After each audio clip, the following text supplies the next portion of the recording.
جب ہوش آیا تو مولوی صاحب سجاد کے سرہانے بیٹھے کچھ پڑھ رہے تھے۔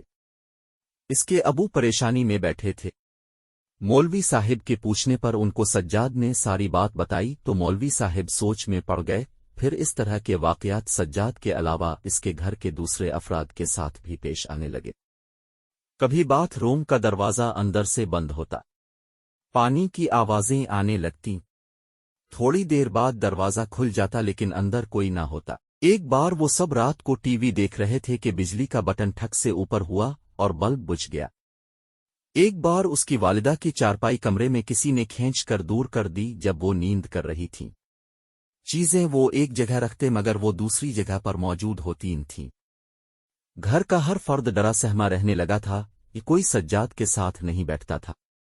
سارے بہن بھائی سجاد سے دور رہنے لگے تھے۔ کالج میں دوست دور رہنے لگے تھے۔ اس کے گھر کا سکون غارت ہوئے 7 مہینے ہو گئے تھے۔ وہ اپنی حالت سے تنگ ہو کر خودکشی کا سوچنے لگا۔ ایک روز مولوی صاحب اپنے ساتھ ایک بزرگ کو لے آئے اور بتایا کہ یہ میرے مرشد ہیں۔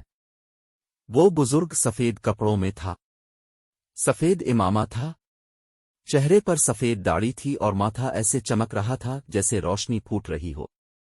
انہوں نے سجاد کے ماتھے پر ہاتھ رکھا اور سجاد رو پڑا۔ اس کے والد صاحب نے سارے واقعات ان کو بتائے اور وہ سکون سے بیٹھے سن رہے تھے۔ ان کے ہونٹوں پر مسکراہٹ تھی اور چہرے پر سکون تھا اور چہرے پر اتنا نور تھا کہ دل کرتا تھا کہ ان کو دیکھتے ہی رہیں۔ بزرگ نے سجاد کے والد صاحب کے ساتھ سارے کمروں کا جائزہ لیا، چھت پر جا کر ایک ایک کونا دیکھا اور ساتھ والوں کی چھتیں دیکھیں۔ سجاد کے گھر میں محلے کی عورتوں کا رش لگ گیا جو ان سے پانی دم کروانے آ گئی تھیں۔ وہ بزرگ سجاد کے قریب آ کر بیٹھ گئے اور پھر بزرگ نے اپنے دائیں پاؤں کا انگوٹھا سجاد کے ماتھے کے درمیان میں رکھا اور اپنی آنکھیں بند کر کے کچھ پڑھنے لگے۔ سجاد کو ایسا لگا جیسے کوئی اس کی کھال کو کھینچ رہا ہو۔ اس کی چیخیں نہیں رک رہی تھیں۔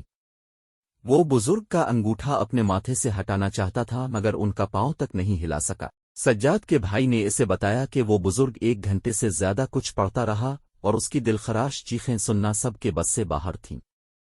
آہستہ آہستہ سجاد پرسکون ہوتا چلا گیا۔ آنکھیں کھولیں تو وہ بزرگ سجاد کو دیکھ رہا تھا۔ ان کے چہرے پر مسکراہٹ تھی۔ انہوں نے پانی منگوا کر دم کیا۔ کمرے کے ہر کونے میں پانی چھڑکا گیا اور 2 گھونٹ پانی سجاد کو پلا دیے۔ وہ 2 گھونٹ پانی ایسے جیسے کوئی آب حیات تھا کہ پیتے ہی سجاد کے سر سے 7 مہینے کا چڑھا ہوا بوجھ اتر گیا۔ سجاد کے کاندھے ہلکے ہو گئے، اس کے جسم میں سکون دوڑنے لگا۔ وہ اٹھ گیا اور بزرگ کی چھاتی پر سر رکھ کر رونے لگا۔ وہ سجاد کے جسم پر ہاتھ پھیرنے لگے اور پھر بزرگ چلے گئے۔ آج اس بات کو 2 سال ہو گئے تھے، پھر کوئی واقعہ پیش نہیں آیا مگر جب ہوش آیا تو